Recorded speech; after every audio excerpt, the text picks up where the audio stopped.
Donc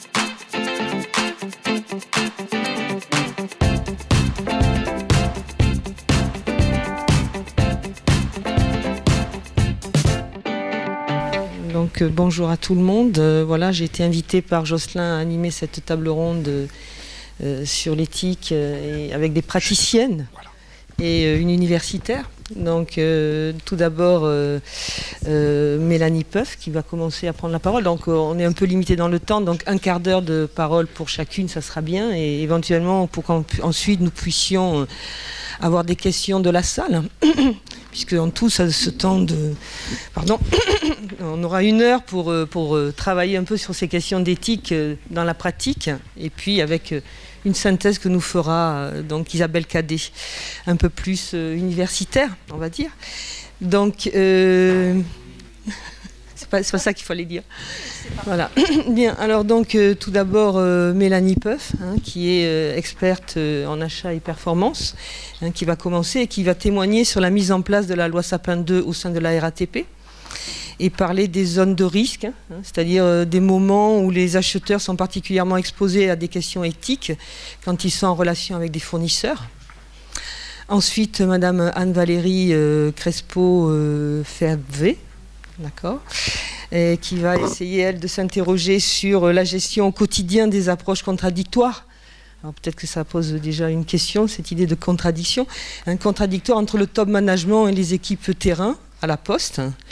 Et comment les cadres intermédiaires s'approprient-ils l'éthique au quotidien? Donc est-ce que c'est là la question de l'éducabilité éthique? Je ne sais pas, elle nous le dira peut-être, c'est peut-être tout autre chose. Et ensuite, donc, Isabelle Cadet qui parlera du dispositif d'alerte dans la chaîne de valeur, n'est-ce pas, avec une approche peut-être un peu juridique, puisque à la base, Isabelle Cadet est juriste. Voilà. Donc, je vous donne la parole. D'accord. Bonjour à tous, donc enchantée, Mélanie Peuf. Donc, je travaille à la RATP. Donc, la RATP, je pense que tout le monde connaît. On gère toute la partie transport en Ile-de-France. On est au terme, donc en termes épiques, donc partie épique, on est à peu près 46 000 personnes pour plus de 4 milliards d'euros de chiffre d'affaires. Et du coup, voilà, donc une grosse organisation. Et la loi Sapin 2, comme tout le monde, nous est un petit peu tombée dessus en 2017.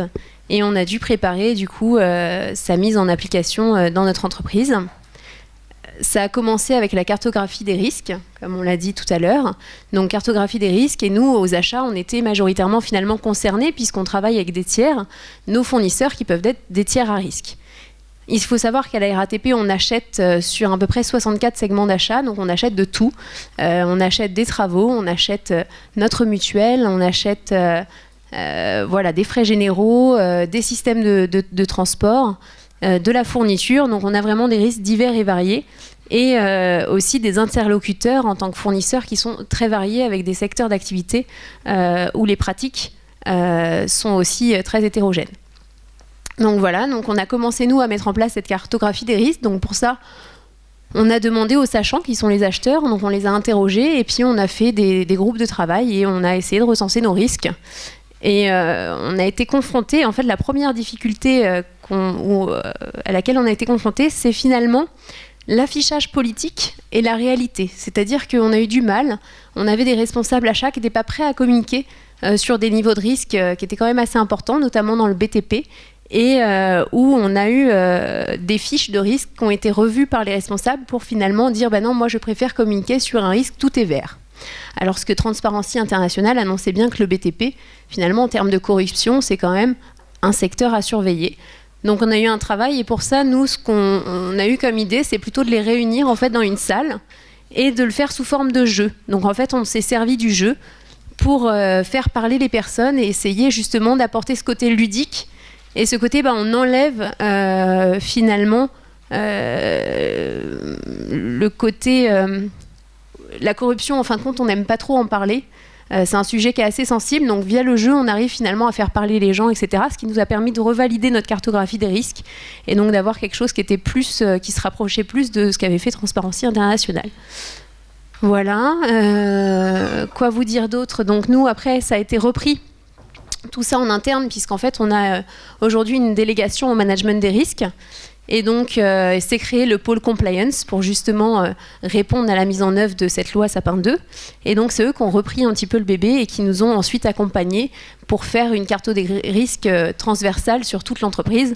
Parce que la RATP, elle a aussi une partie vente, une partie fondation où ça complique aussi les relations. C'est encore d'autres tiers avec qui on est en rapport, donc c'est assez compliqué.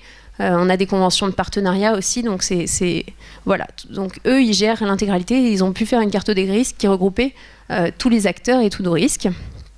Ensuite, vis-à-vis de la loi Sapin 2, on a mis en place donc les différentes mesures. Donc on a institué le système d'alerte, où la RATP préconise en priorité de passer par voie hiérarchique. Bon, ça peut trouver ses limites, donc on a quand même mis une adresse mail en place. À voir, pour le moment, ça reste très peu utilisé en interne, ça vient d'être mis en place, donc on n'a pas de retour là-dessus. Et on a diffusé donc notre code de conduite des affaires et de prévention de la corruption et le code éthique qui a été remis finalement au goût du jour. Donc ça très récemment, puisque c'est paru début 2019. Et l'autre problématique sur laquelle on travaille, donc c'est tout l'aspect organisationnel, puisque derrière, en fait, cette loi Sapin 2, elle nous oblige à nous reposer des questions sur notre organisation, le qui fait quoi. Et c'est là où c'est compliqué finalement dans une grosse entreprise comme la RATP, puisqu'on avait déjà des process en cours et il faut réorganiser ces process pour répondre à un besoin de contrôle plus lourd finalement.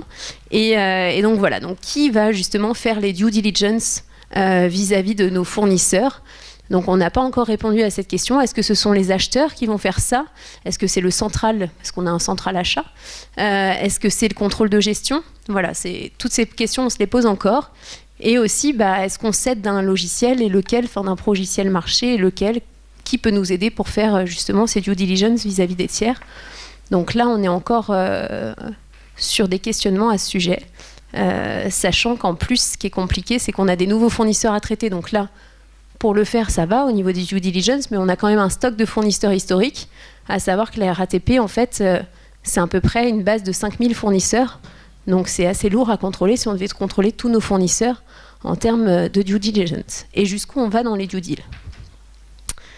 Se pose aussi la question, dans le domaine un petit peu compliqué, et on le voit, on avait parlé aussi de la tétranormalisation avec Madame Zardet la dernière fois, puisque je suis des cours aussi à l'IAE de Lyon.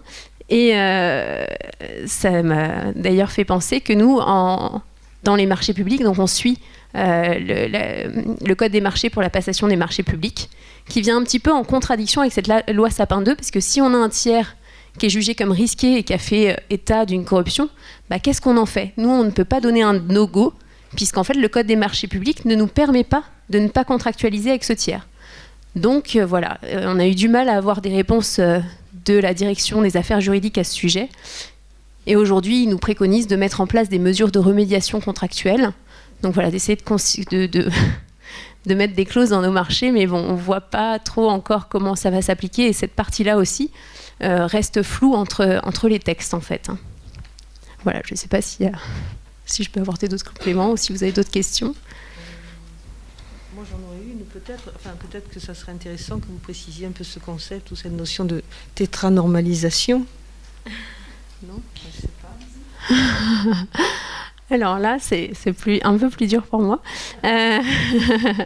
Donc voilà, en fait, c'est vraiment l'excès de normes. Donc à la RATP, voilà, nous, on est une entreprise qui subit énormément de normes quand même, entre les normes qu'on a au niveau réglementaire, donc à la fois du Code des marchés publics, de la loi Sapin 2 et bien d'autres.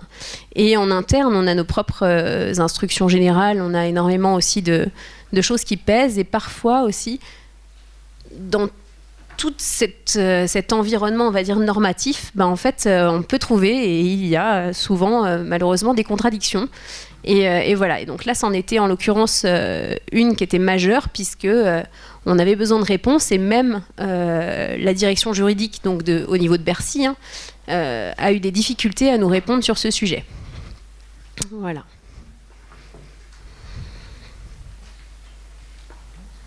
On va parler un peu aussi de cette pédagogie du jeu là, que vous utilisez.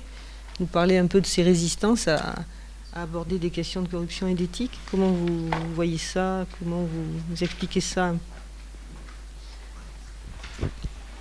Alors,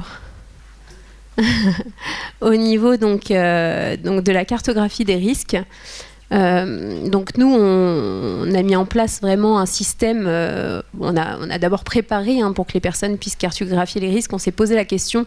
On a fait un travail, ce qu'on peut dire en chambre. Donc on a essayé d'identifier tous les risques liés à la corruption, à l'éthique, et aussi qui pourraient être une atteinte à la mise en concurrence dans le processus achat.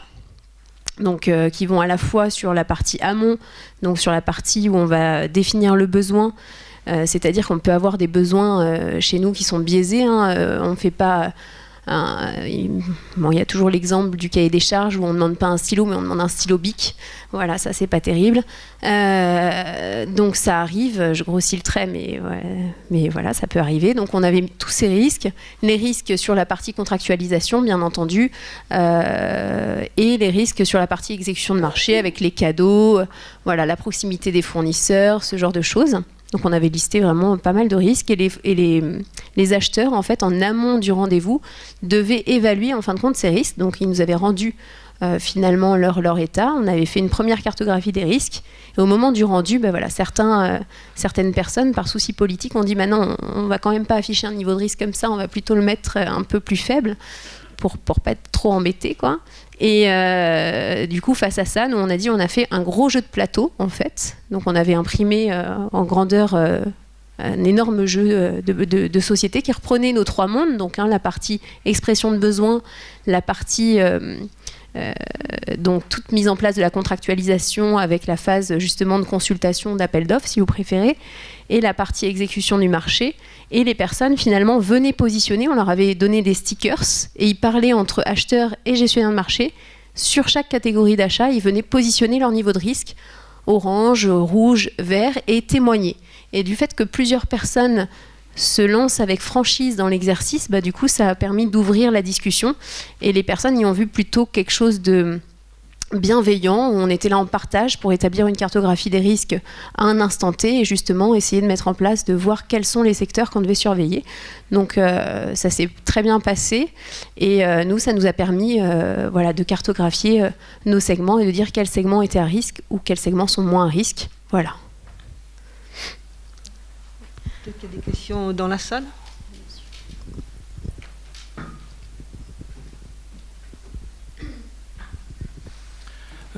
Oui, sur la question du risque, les entreprises envisagent le risque de leur point de vue, c'est-à-dire les risques que elles encourent, et est-ce qu'elles évaluent les risques qu'elles font encourir aux autres ? Et est-ce que c'est la même chose en fait sur un plan pratique ? Donc ces fameux outils là, de cartographie des risques, est-ce que c'est un peu des outils auto-centrés, un peu nombrilistes, c'est-à-dire de mon point de vue? Et du coup, ça pose la question qui est un peu en lien de l'éthique. Qu'est-ce que je suis encourir comme risque aux autres? Parce que finalement, je peux choisir un fournisseur, mais j'encours pas vraiment de risque. Mais par contre, au fond, quelque part, en travaillant avec ce fournisseur, je peux faire courir des risques à d'autres personnes, ça va peut-être pas forcément se voir. Alors, est-ce que c'est exactement la même chose, le risque de son point de vue ou le risque qu'on fait encourir aux autres? Voilà, je voulais savoir si cette question-là, vous aviez abordé ce point-là.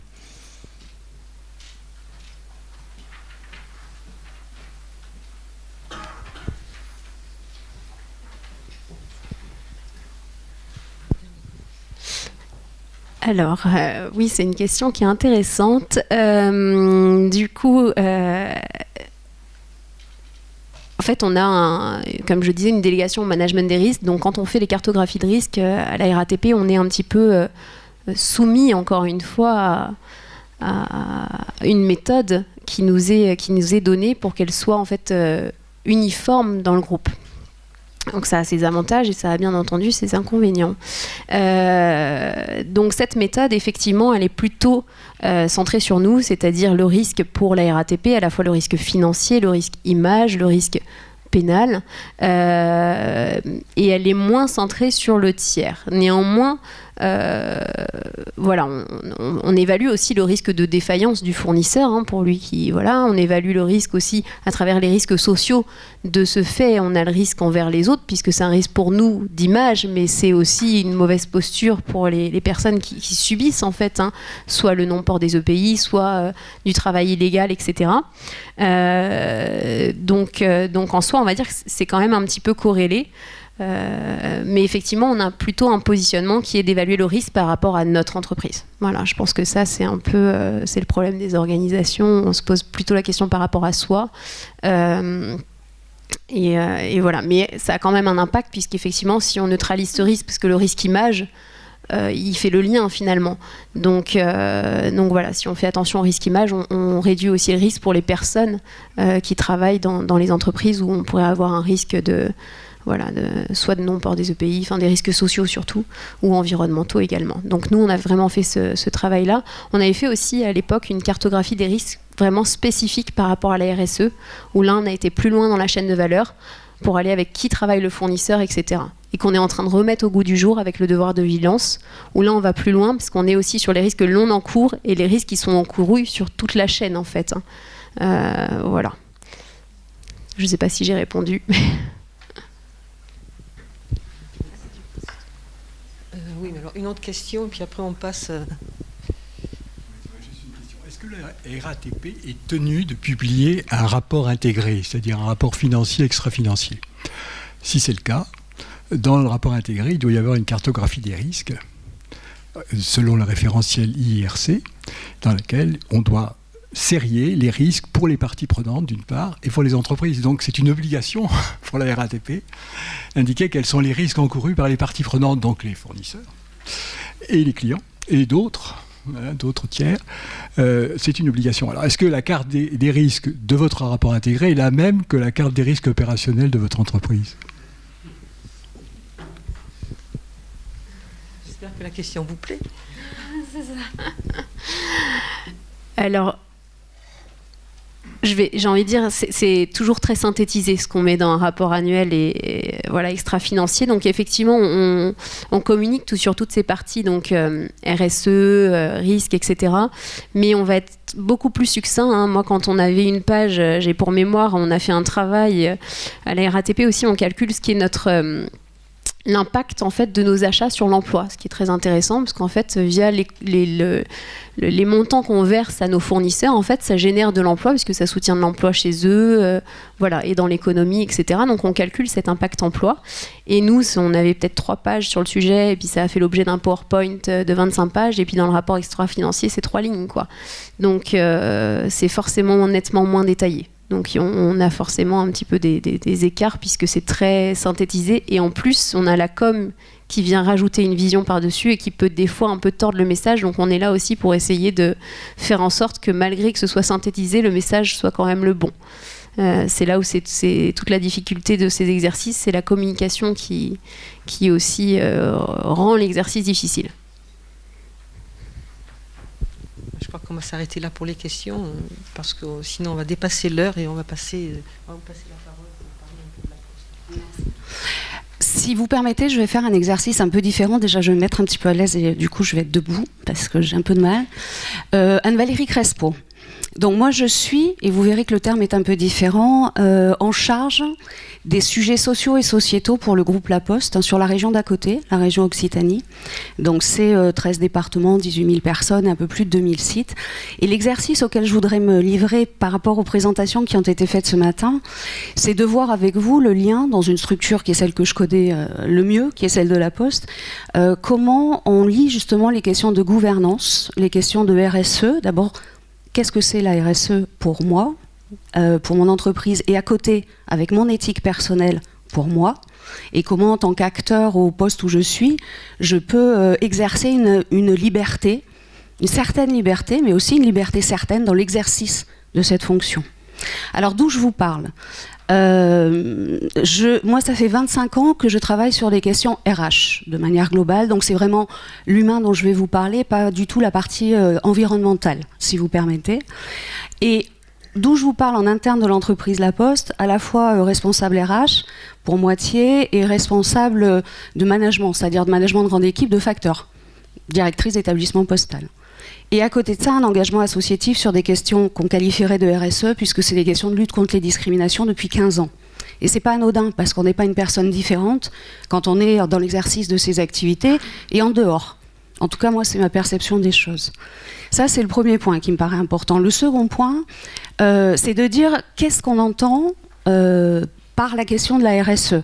Il y a en fait 3 niveaux très simples pour moi. C'est qu'au niveau global de la société, on parle de développement durable, on dirait en économie macro. Au niveau de l'entreprise, c'est plutôt la responsabilité donc sociale et sociétale, et je vais y revenir dans le détail dans la définition de mon point de vue. Et ensuite, au niveau micro, on est sur l'interprétation et l'appropriation par chacun des individus, quelle que soit leur fonction, de la manière dont ils font vivre leur poste. Et c'est vraiment un point important. La RSE, il y a 3 fondements. Soit c'est le fondement éthique, donc on a beaucoup parlé ce matin, qui vient du monde anglo-saxon, fondé sur la morale, parfois sur la religion. Il y a ensuite un fondement dont on n'a pas trop parlé ce matin, mais qui existe, certes, dans les entreprises, c'est la question de l'utilitarisme de la RSE. De quelle manière le fait de présenter un projet social, sociétal, peut être un avantage concurrentiel pour développer mon business ? Il faut dire les choses clairement. Donc ça, c'est la vision utilitariste de la RSE, qui est aujourd'hui un peu mainstream dans les entreprises, et notamment les grandes entreprises, mais je pense qu'on va être nombreux à être d'accord sur le point qu'elle doit évoluer. Il y a une 3e conception de la RSE, à laquelle je tiens beaucoup, qui est une conception qu'on pourrait qualifier de plus politique, c'est-à-dire dans quelle mesure la responsabilité, le rôle des entreprises dans la société peut avoir un impact. Et là, on est sur la question des biens communs de type Ostrom ou des choses de ce type-là. Donc ça, c'est la première thématique qui me paraît intéressante pour comprendre le cadre de référence d'une entreprise. L'élément aussi peut-être qui est intéressant pour vous, alors en parallèle à mes activités professionnelles, je suis en 3e année de doctorat sur la question de la RSE à l'IAE de Montpellier, d'accord ? C'est là où j'exerce, sur la question de la RSE.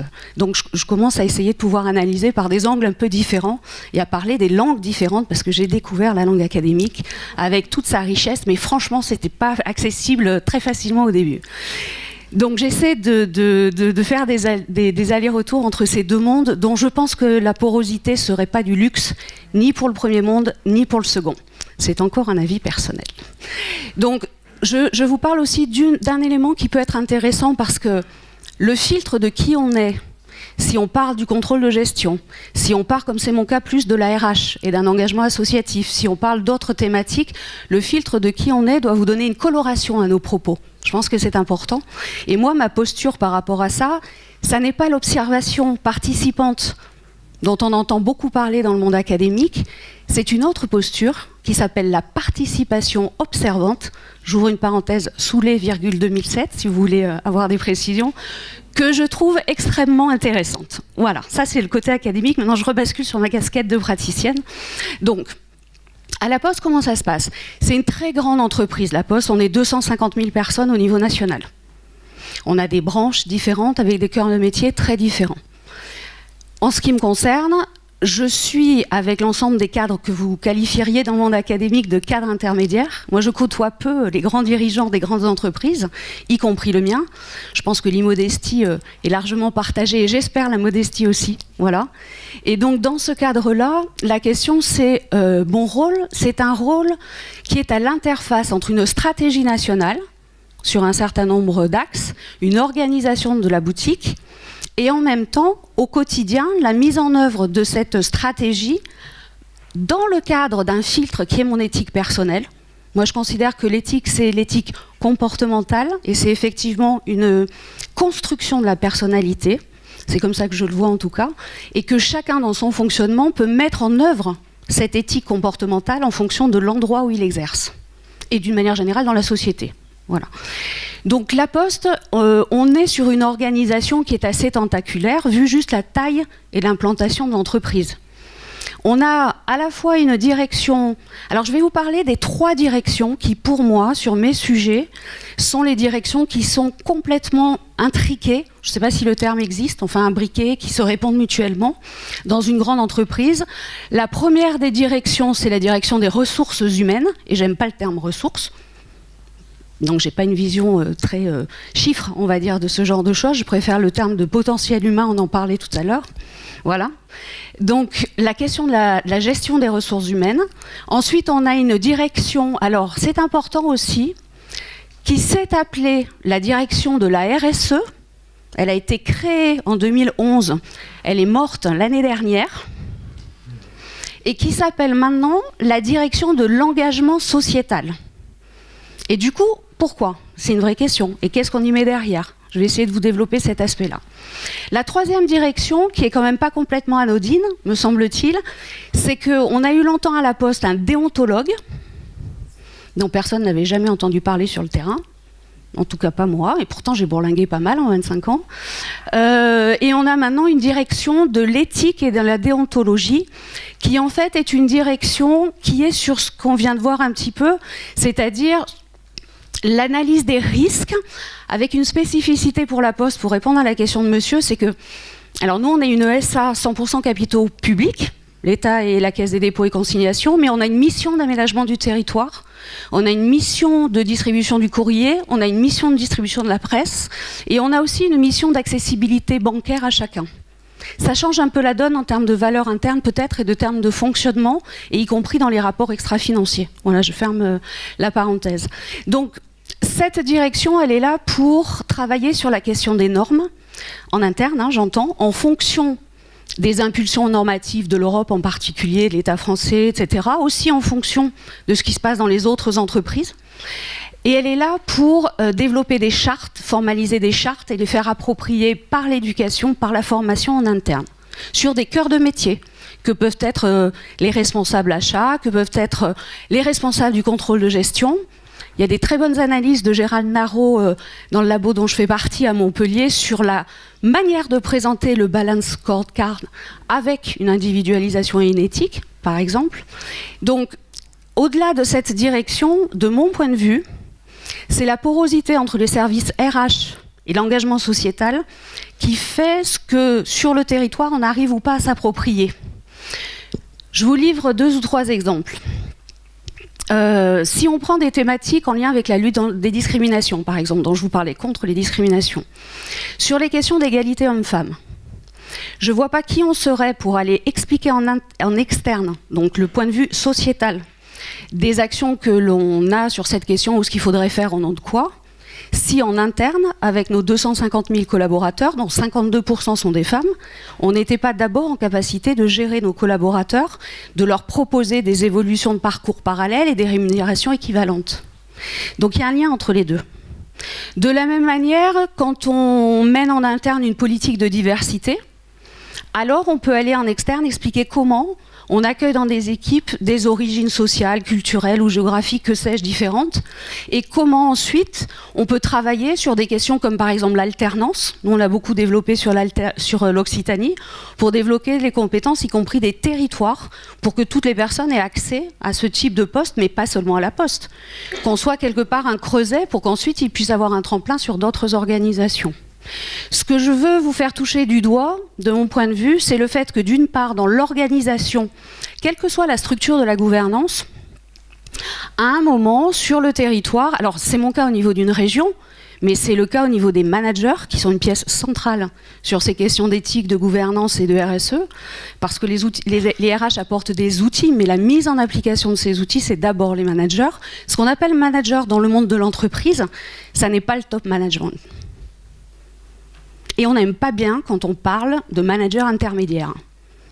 Parce qu'à la Poste, il y a 30 membres du COMEX, et ensuite, on a 3000 cadres dirigeants, on a à peu près, je dirais, 10 000 cadres stratégiques, et tous ces gens, ils font ce que nous, on appelle le management, ils managent des équipes.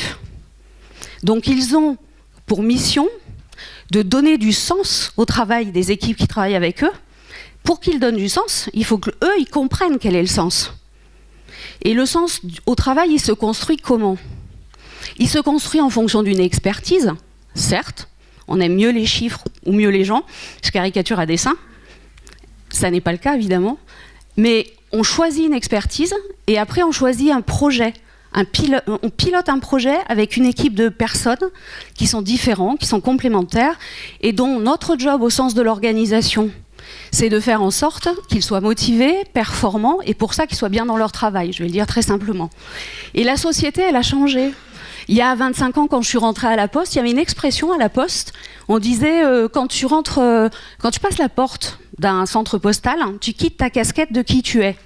On est tous égaux, un peu comme dans l'armée, je sais pas comment, voilà, c'est une culture chez nous.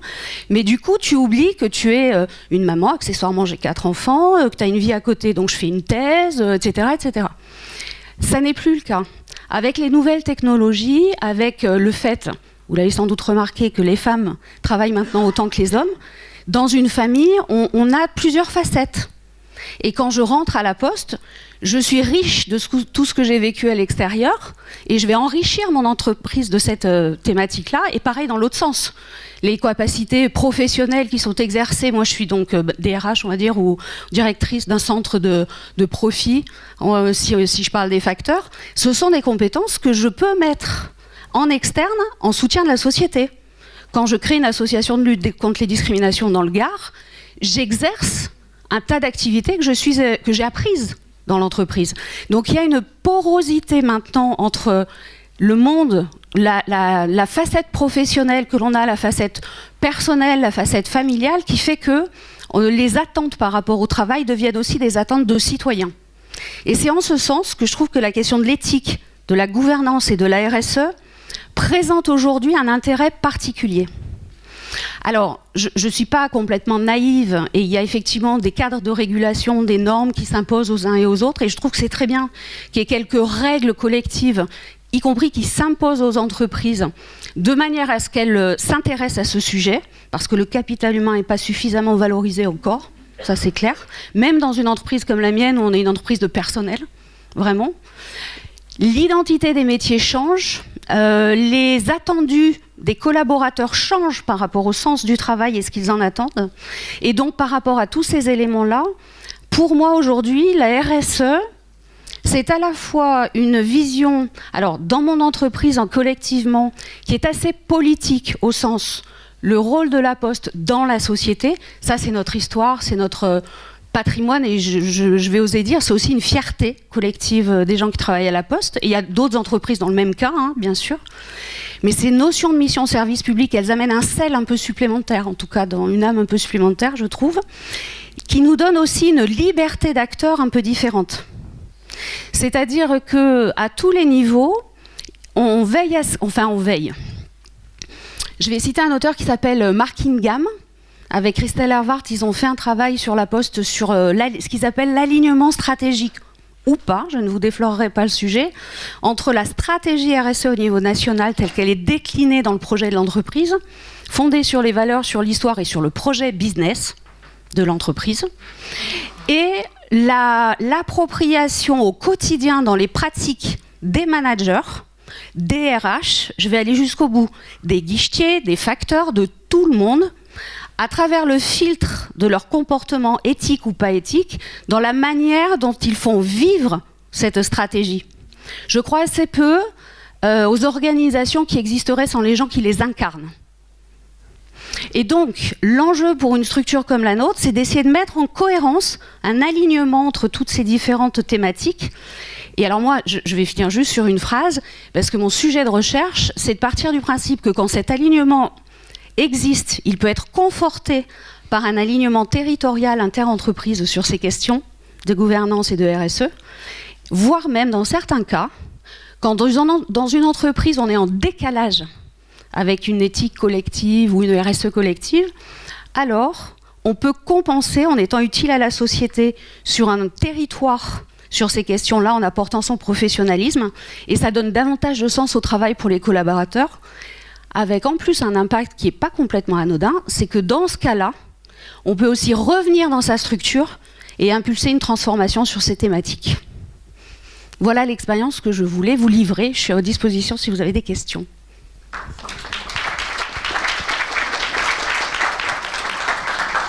Merci de cette vision sociétale et politique riche d'humains.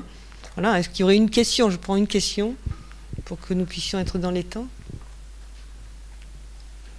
Vous nous laissez sans voix, Jocelyn.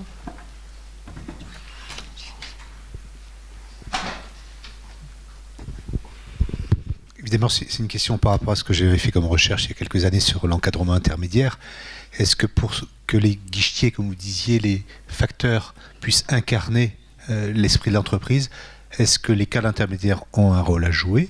Oui, non, et quel est, à votre sens, les enjeux en termes éthiques de cet encadrement intermédiaire qui est soumis finalement à des injonctions qui sont contradictoires, paradoxales, peut-être même un peu folles de temps en temps?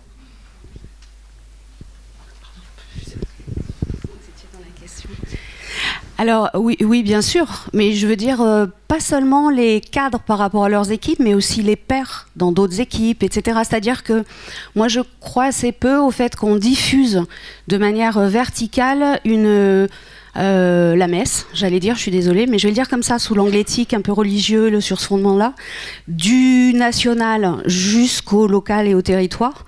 Ce en quoi je crois, c'est plus en la convergence des actions et des discours. C'est-à-dire le fait que... Alors, le risque majeur dans des situations d'incertitude de ce type-là ou de manque de cohérence sur ces différents thèmes, c'est un risque de santé au travail, de risque psychosocial, etc. Donc il y a des enjeux, y compris pour l'entreprise, de se les approprier pour que ça n'arrive pas. Mais ce en quoi je crois beaucoup, c'est la convergence des actions. C'est-à-dire, si vous avez à la fois un discours et des actes et des discussions complètement informelles avec les collègues d'à côté, avec quand vous êtes en mutation dans une autre région, des cohérences sur les thématiques qui sont des thématiques humaines, alors l'appropriation fonctionne davantage qu'un discours. Nous, par exemple, on a ce qu'on appelle les espaces-temps communication. Une fois par mois, l'ensemble des gens qui travaillent à la Poste, quelle que soit leur fonction, ont une demi-heure dans leur temps de travail pour réfléchir sur une thématique. La thématique peut être proposée, c'est pas une thématique d'expertise professionnelle, ça c'est important. La thématique peut être proposée par le national, elle est jamais imposée, elle peut être proposée par exemple, moi c'était parfois les facteurs quand j'étais à Arles, j'étais sur la Camargue, avec plusieurs centaines de facteurs, et par petits groupes, on réfléchit à une thématique. Et cette thématique, l'idée c'est de dire, ok, on se met autour de la table, on enlève un peu la question du grade, qui est très forte chez nous, et on discute de c'est quoi l'éthique pour un facteur? Est-ce que c'est des services de proximité à destination des personnes isolées dans les villages? Et est-ce qu'on donne un peu plus de temps dans une tournée pour faire ça? Est-ce que c'est la difficulté des boîtes aux lettres et de l'adressage dans un quartier politique de la ville? Et comment on fait en sorte de gérer notre mission de service public de la même manière des deux côtés? Et comment on s'organise ensemble? C'est très concret, mais pour moi, c'est de l'appropriation, c'est un espace d'appropriation de comment on peut soi-même adopter un comportement qui va dans le sens de qui on est, qui donne du sens au travail et qui va dans le sens de la stratégie d'entreprise. Alors après, nous on est sur une entreprise qui est peut-être, alors on n'est pas une entreprise du CAC 40, encore une fois 100% capitaux publics, c'est assez particulier, j'ai pas du tout de leçon à donner à qui que ce soit, mais du coup on a cette valeur en fait qui est vraiment ancrée. Et ce qui est clair, c'est que les managers de proximité, leur exemplarité, nous on dit manager de proximité, vous voyez, parce qu'on est nombreux en intermédiaire avant Monsieur le Président Val, et donc il y a tous les niveaux. C'est ça que je veux dire. Moi, j'étais patronne, là, c'est 18 000 personnes au niveau RH, en gros. J'étais patronne de plusieurs centaines de facteurs, voilà. Et puis, il y a des chefs d'équipe qui ont 5 ou 6 personnes qui sont des experts contrôle de gestion, par exemple, qui travaillent dans leurs équipes.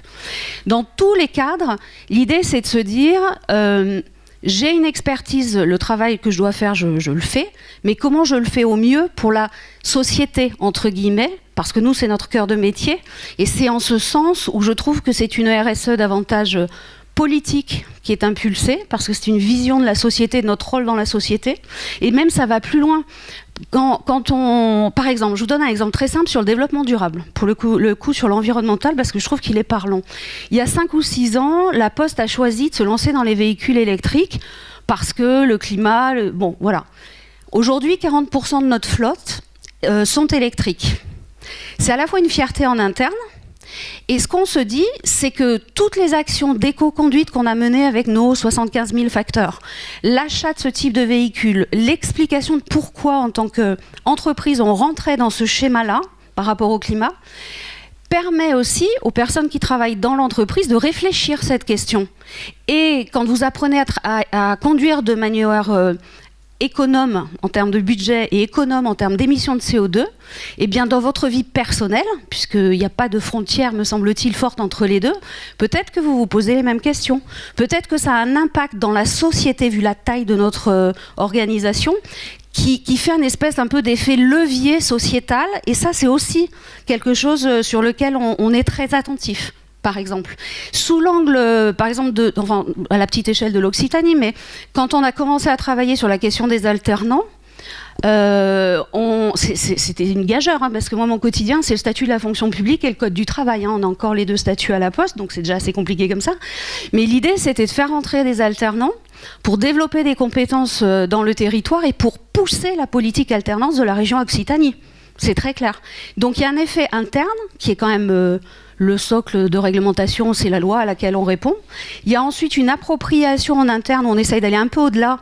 Donc la direction s'appelle maintenant engagement sociétal. Et peut-être qu'on est immodeste sur ce cas-là, mais en tout cas, on se dit que peut-être ça peut avoir une influence au-delà de nous-mêmes, au-delà de nos frontières. On a la même position sur le numérique, par exemple. On veut un numérique éthique et responsable. Le secret des confidentialités, c'est pas une légende chez nous, et on veut faire la même chose avec le numérique. Sinon, ça n'a pas de sens. C'est ça le lien. Ça répond à votre question ? Merci. Donc, on va vous passer la parole. On vous passe la parole, Isabelle, maintenant, parce que là, sinon, on va pas... Merci, Laurence. Alors, je vais passer directement au sujet, en fait, sur la suite, mais sur le lien qu'il peut y avoir, effectivement, cette porosité développée par notre collègue sur la recherche et les entreprises. Et vous précisez que le fruit de ce travail a été, en fait, un partenariat de l'ADERS avec l'OPSAR, l'Observatoire des achats responsables, qui nous a permis d'avoir les données terrain, permettant effectivement à la fois dans le groupe Veolia, mais pour ma part avec mon collègue Gurvan Branelec de Brest Business School, d'avoir un terrain sur le groupe La Poste. Alors plus basé peut-être effectivement dans la direction parisienne, mais qui nous permettait effectivement de travailler à la fois sur le concret, le terrain, et en tant que chercheur, en tant que maître de conférence. Alors nous avons cette particularité tous les deux d'être à la fois maître de conférence effectivement en RSE, donc sur des sciences de gestion, mais venant d'un univers de juristes, nous sommes tous les deux docteurs en droit. Donc avec cette double compétence, ce double regard, nous avons examiné les dispositifs d'alerte du groupe La Poste, qui sont fort nombreux, pour voir si aujourd'hui, dans le contexte effectivement du devoir de vigilance, il y avait une possibilité non pas de monter en perruque un certain nombre de nouveaux dispositifs, de nouvelles usines à gaz, mais au contraire de voir le couplage possible entre les dispositifs existants, notamment de la loi Sapin 2, donc de la lutte anticorruption, pour aller vers la chaîne de valeur, c'est-à-dire les appliquer aux fournisseurs dans le cadre de la nouvelle cartographie des risques. Alors ce travail a finalement fait l'objet de plusieurs groupes de travail et a été publié dans la revue Recherche en sciences de gestion qui vous sera présentée aujourd'hui, qui font partie également de toutes les outputs, en tous les cas toutes les possibilités pour les chercheurs de faire connaître leurs travaux et grâce aux entreprises également de véhiculer effectivement l'image que la recherche, elle n'est pas perchée, déconnectée et fondamentale, mais qu'elle est également et uniquement valable que si elle a une application sur le terrain, c'est-à-dire si elle vient prendre véritablement son matériau dans le cœur de l'entreprise. Donc c'est ce travail-là, donc c'était 18 mois de travail, une étude certes en phase de transition mais longitudinale, qui nous a permis effectivement d'étudier le contexte de la loi sur le devoir de vigilance que vous connaissez, mais également effectivement de montrer que progressivement, et ça n'est pas un hasard, que nous sommes aujourd'hui dans un facteur risque que les entreprises ont bien senti. Elles ont quitté la délégation RSE pour arriver vers effectivement un mouvement beaucoup plus large qui est l'éthique des affaires, d'où le mélange que vous avez. C'est sûrement pas anodin que la Poste n'ait plus une délégation RSE ou une direction RSE, ce qui était le cas quand nous y sommes allés, pour aller vers un groupe beaucoup plus large qui est l'éthique des affaires et la RSE, parce que ça se rejoint. Vous êtes en facteur risque maximal sur ces questions-là. Alors, ce qui était intéressant, c'est de voir le positionnement en fait de l'entreprise. L'entreprise, attendez voir, avant de voir les préconisations. Voilà, ce qui est intéressant, je vais me lever, ce sera peut-être plus simple pour voir les slides de l'autre côté. La problématique de l'entreprise n'était pas la même que celui du chercheur. Et vous allez voir en fait comment on a fait la jonction entre les deux pour offrir finalement cette thématique de recherche. L'entreprise, elle avait une question et c'est pour ça qu'elle était intéressée à venir chercher des chercheurs. Elle s'est posée, alors que le devoir de vigilance venait d'être voté donc en mars 2017, 3-4 mois après la loi Sapin 2. Donc il faut voir un petit peu le télescopage des textes, ce qui a été appelé et rappelé après dans le cœur de la recherche, la tétranormalisation, c'est-à-dire ce conflit de normes, cette accumulation, cette inflation normative qui peut créer malheureusement des risques de régulation au sein des entreprises et dans la partie effectivement législation et normes. Donc l'entreprise s'est posé la question de comment on peut anticiper une gestion des risques à travers ce nouveau texte. Est-ce qu'il faut mettre en place un nouveau dispositif d'alerte ou l'étendre par rapport à ce qui existe? Et la question qui s'est posée évidemment côté entreprise, puisqu'elle ne se préoccupe pas directement des tiers, elle ne se préoccupe pas des fournisseurs au départ, elle se préoccupait de sa pérennité. C'était de savoir quel serait le périmètre, quels seraient les acteurs et le cheminement de l'alerte pour savoir qui est responsable et l'étendue de cette responsabilité. Ça, c'était vraiment les vraies questions de l'entreprise à travers cette thématique. Question chercheurs et questions juridiques en fait qui se posaient pour nous. C'était en fait non pas la question... attends, là je me suis trompée. C'était la question effectivement pour le chercheur de savoir... non pas tant... Là, tu montes un peu trop vite. Voilà. C'est l'interrogation en fait pour le chercheur de savoir si l'objectif... On pouvait véritablement parler de couplage entre les deux, c'est-à-dire en fait d'un dispositif qui finalement aurait été vertueux et puis aurait pu non seulement être dans l'anticipation mais facteur exponentiel plus, ou au contraire un facteur de risque tétranormalisé, c'est-à-dire en fait deux dispositifs inconciliables, incompatibles et qu'il fallait mettre en place un nouveau dispositif. Là on a eu un témoignage effectivement sur les premiers dispositifs finalement d'alerte RH, médiation, lutte contre la discrimination. Vous avez au cœur de la Poste 180 juristes, 12 personnes spécialisées dans la conformité et les dispositifs, aujourd'hui, se sont multipliés, ils n'étaient pas couplés. Nous avons fait donc une recherche avec effectivement une étude transdisciplinaire droit-gestion avec des entretiens qualitatifs et nous sommes allés recruter non pas les résultats mais les perceptions puisqu'en fait c'était le début. Donc en fait on ne pouvait pas encore avoir des résultats d'un dispositif qui allait être mis en place mais c'était comment le mettre en place. Les résultats que nous avons pu trouver, parce que c'est peut-être plus ça en tant que témoignage aujourd'hui qui vous intéresse, c'était de vérifier effectivement que la Poste était assise sur un certain nombre de valeurs. Non seulement le service public, qui était à l'origine effectivement de cette grande entreprise, mais cette valeur qui est poussée à l'extrême, puisqu'au-delà des textes et des conflits de normes, le choix qui avait été fait par M. Wiedlocker, qui était le déontologue de la Poste, c'était de dire, peu importe ce que la loi exige, nous avons, nous, des valeurs que nous mettons au-dessus, et c'est pour ça que je l'ai mis un petit peu un peu plus gros, pour le vivre en fait comme une opportunité et non pas une contrainte. Ça a été revenu systématiquement dans les discours, les dialogues, les baromètres, les questionnaires. C'était pas simplement un discours de communicants, mais un discours vécu. Il y avait en tous les cas une véritable congruence là-dedans. Ça a été vécu comme une véritable obligation de quasi-résultat. C'est-à-dire que la Poste ne vivait pas ça comme une obligation de prévention, une obligation de moyens renforcés, comme on voit aujourd'hui avec l'évolution de jurisprudence, mais véritablement comme une obligation de quasi-résultat. Pourquoi ? Parce que la Poste est fondée, et ça c'est ressorti en fait des discours, elle est fondée uniquement, ou quasiment uniquement, mais c'est très fort, sur l'idée de confiance. Quand on va à la Poste, on y va les yeux fermés. Et quand les clients arrivent devant la Poste, ils vous disent, quand on entend parler de tous les scandales financiers, ils nous disent « pas vous, pas ça ». C'est-à-dire qu'en gros, quand on va à la Poste placer son argent, quand on va à la Poste parce qu'on a confiance, on entend bien que cette confiance, elle soit réciproque. Et on l'a retrouvé à travers les dispositifs d'alerte, puisque le déontologue, je vous donne un exemple, dans les controverses qu'il pouvait avoir avec la CNIL, donc la CNIL c'est Informatique et Liberté, qui dit qu'au bout d'un certain temps, il faut détruire les fichiers pour protéger les lanceurs d'alerte, pour protéger les personnes qui donnent effectivement les données.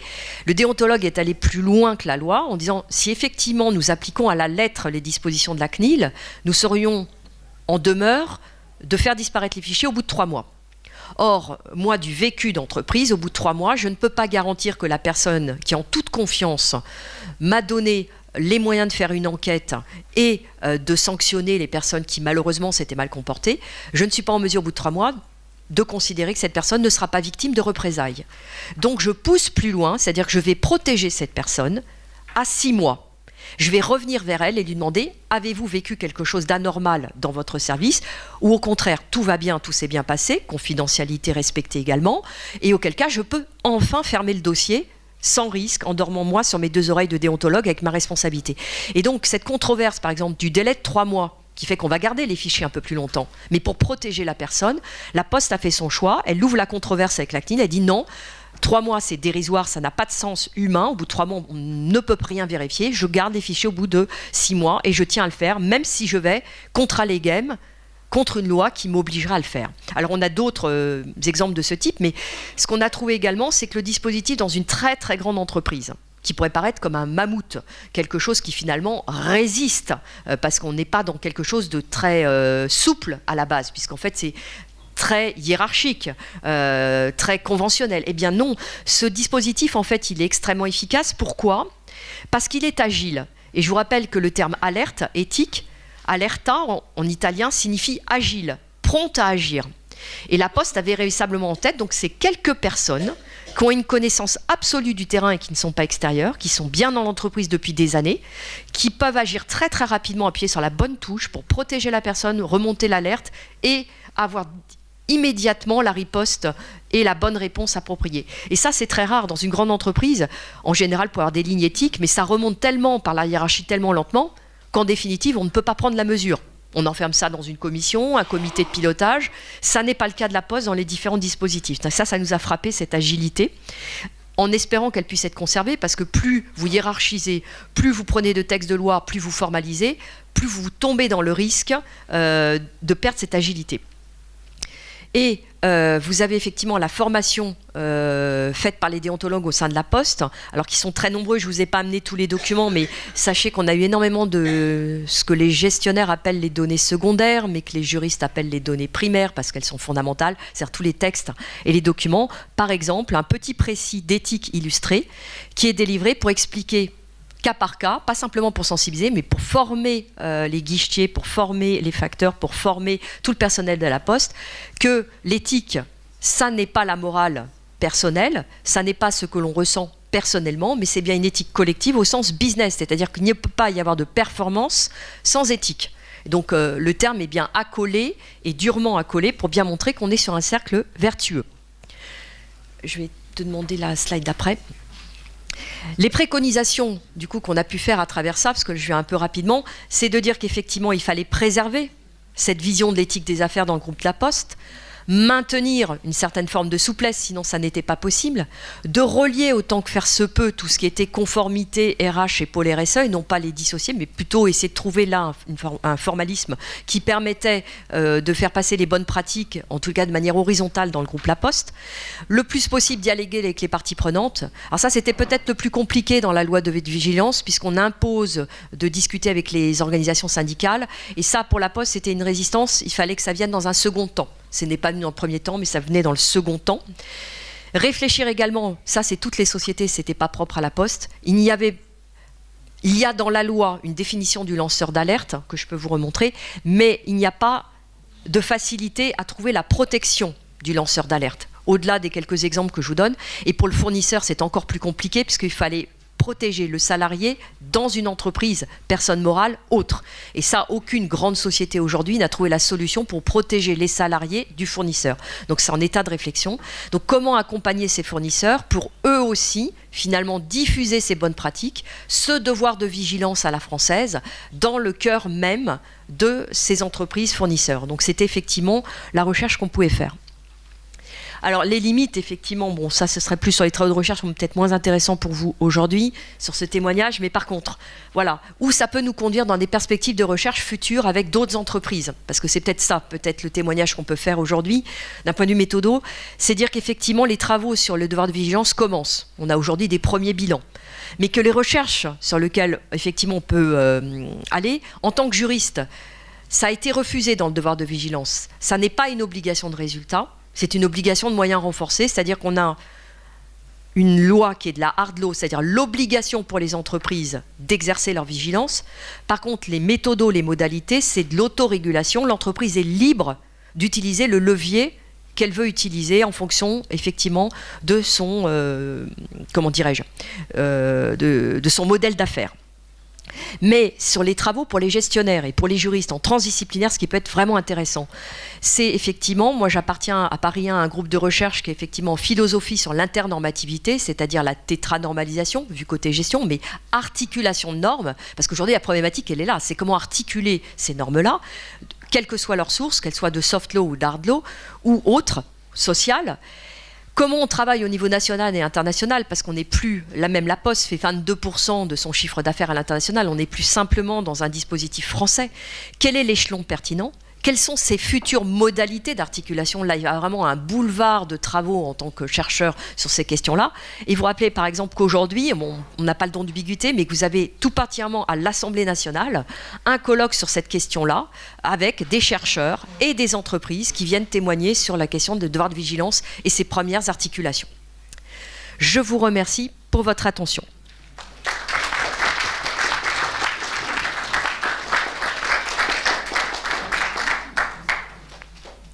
Oui, je suis sur le timing, je sais que vous avez faim. Si vous avez une question pour le groupe La Poste ou pour l'enseignement, la recherche et l'irrigation avec les entreprises, la façon dont l'ADERS travaille avec différents partenariats qui seront présentés ce soir à l'AGO. Stéphane. Oui, alors c'est une question qui concerne effectivement qui peut s'appliquer aux deux cas, RATP, très rapidement, et puis il y aura peut-être d'autres questions sur ton intervention, Isabelle. Je voulais savoir comment vous documentiez le lien potentiel entre éthique et création de valeur, et éventuellement aussi plus précisément entre éthique et créativité. Alors, je pense plus particulièrement à La Poste, parce qu'en fait, il y a un vrai souci de décroissance sur le courrier. Il faut se réinventer. Et est-ce que du coup, on voit apparaître ça comment est-ce que c'est piloté, ce lien éthique-créativité ?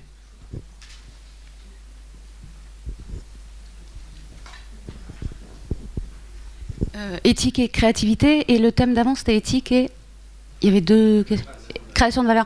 Ouais, mais alors c'est pas anodin. Je vais les prendre les deux en distinguo si vous voulez bien. Il y a 10 ans, 65% du chiffre d'affaires de La Poste c'était la distribution du courrier. Aujourd'hui, on est plus proche des 25% de notre chiffre d'affaires et on pense qu'on va descendre en dessous de 20%. Le métier chez nous, on a le plus de collègues, c'est les facteurs, 73 000. Donc la question, c'est une question, c'est pas une fausse question, c'est une question dure, quoi. Comment on maintient le métier de facteur en le transformant pour qu'on ait toujours besoin demain de ce métier-là partout sur le territoire pour assurer notre mission de service public et pour garantir les emplois. Et en fait, alors, par rapport à l'éthique, la question qui s'est faite, c'est la suivante. Le président de La Poste, il a une phrase, il dit « Dans 10 ans, vous ne reconnaîtrez plus les activités de La Poste, mais vous reconnaîtrez nos valeurs. » Et en fait, l'idée, c'est un peu ça. C'est-à-dire que le métier de facteur, on s'est posé la question par rapport à l'histoire, par rapport à l'éthique qu'on l'on veut avoir, par rapport à notre projet de société. Donc c'est un peu le mixte entre ce qu'on appelle l'éthique dans ce qui a été présenté et la RSE pour nous. C'est quoi en fait ? Et on s'est dit c'est la proximité. C'est la proximité, le cœur de métier du facteur. C'est d'être partout, présent et de fournir le même service, je vais le dire de manière très globale, qu'on soit au fin fond d'une zone de revitalisation rurale ou dans un quartier politique de la ville. Ou à l'international qui est aujourd'hui 10% de notre chiffre d'affaires. Donc la question, c'est quoi l'identité du facteur ? Avant, c'était un distributeur de papier.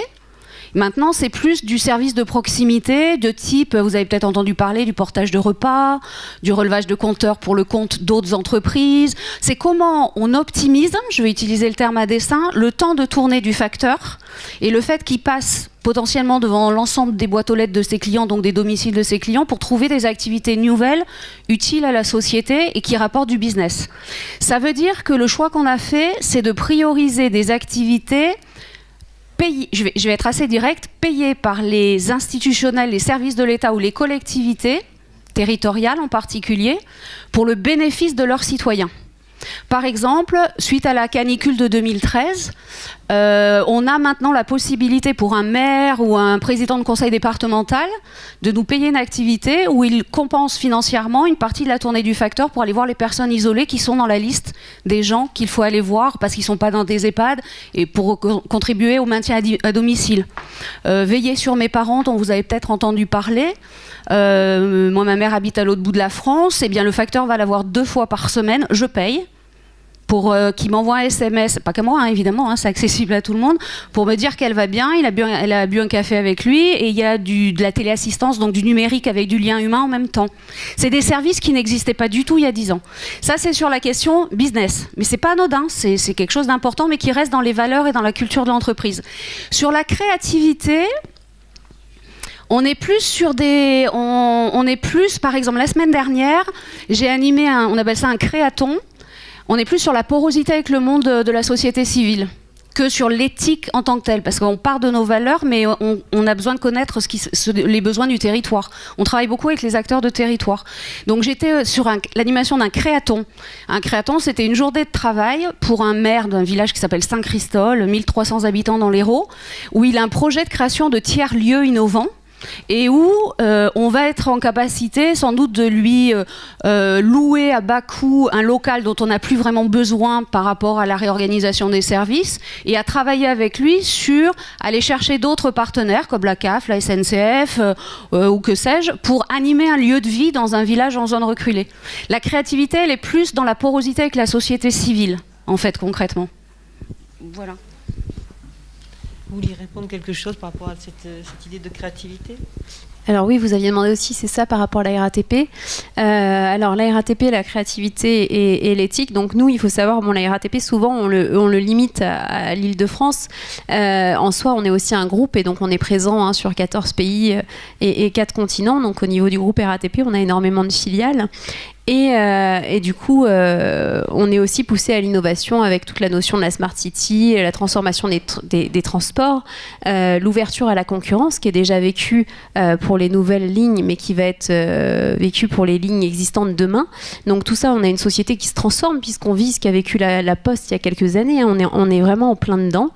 Et nous, en fait, on essaye de développer la créativité à travers nos partenaires et nos fournisseurs aussi énormément. Donc à savoir, on a développé des procédures pour contractualiser avec les startups. Alors voilà, ça peut faire sourire, procédure startup, ça va pas vraiment ensemble, mais bon voilà, nous on essaye aussi de garantir l'éthique et le respect de la commande publique et donc de développer des procédures dites agiles de contractualisation. On a aussi un incubateur. Voilà, pour les nouvelles sociétés. On met en place en interne aussi des concours où les personnes peuvent développer une unité qui ensuite va être sélectionnée par la RATP et donc on les accompagne vers un projet de création ou de prise en main en tout cas de cette proposition et de cette activité pour la développer ensuite. Voilà, donc on innove pas mal et à la RATP, historiquement déjà on a ce côté très novateur puisque on avait développé notre propre réseau de télécommunications Tetra à l'époque, bon, qui va être remplacé aujourd'hui, mais voilà, et on a été très innovant dans les transports avec toutes les lignes automatiques, etc. Donc la créativité et l'innovation fait partie de l'ADN de l'entreprise malgré finalement le fait que ce soit une grosse société et qu'on ait pas mal de normes, et on l'entretient aussi à travers nos valeurs et le respect de procédures. On essaye de l'encadrer en fait. Voilà.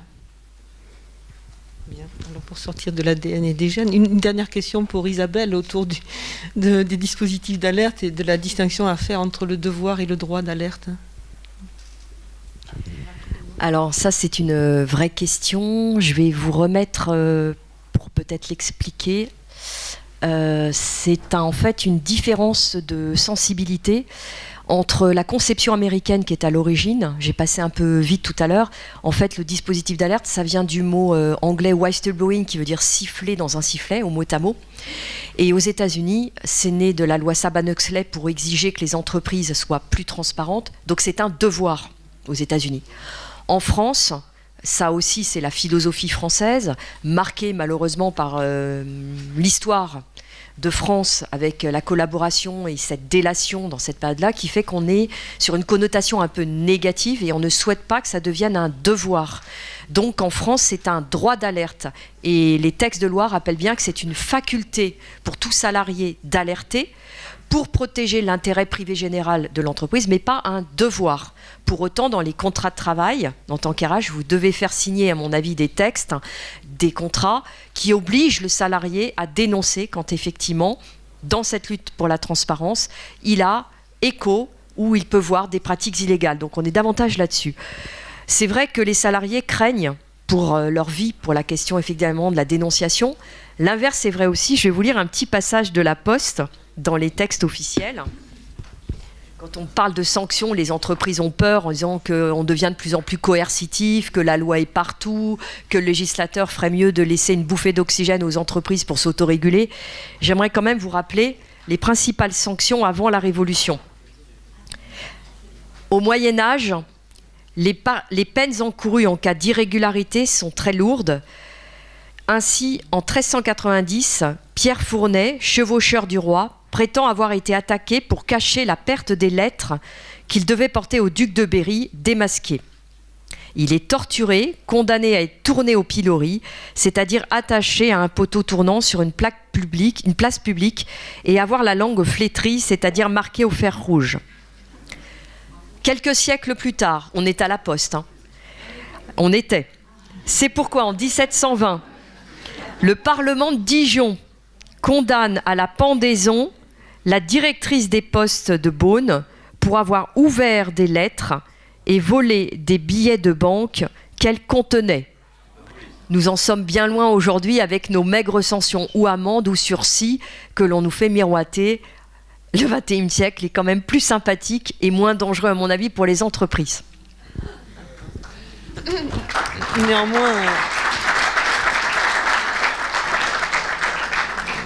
Néanmoins, rien ne va de soi puisqu'il faut quand même passer à une écriture et l'éthique, c'est une écriture des valeurs qui théoriquement devraient aller de soi. Voilà, on peut conclure peut-être là-dessus.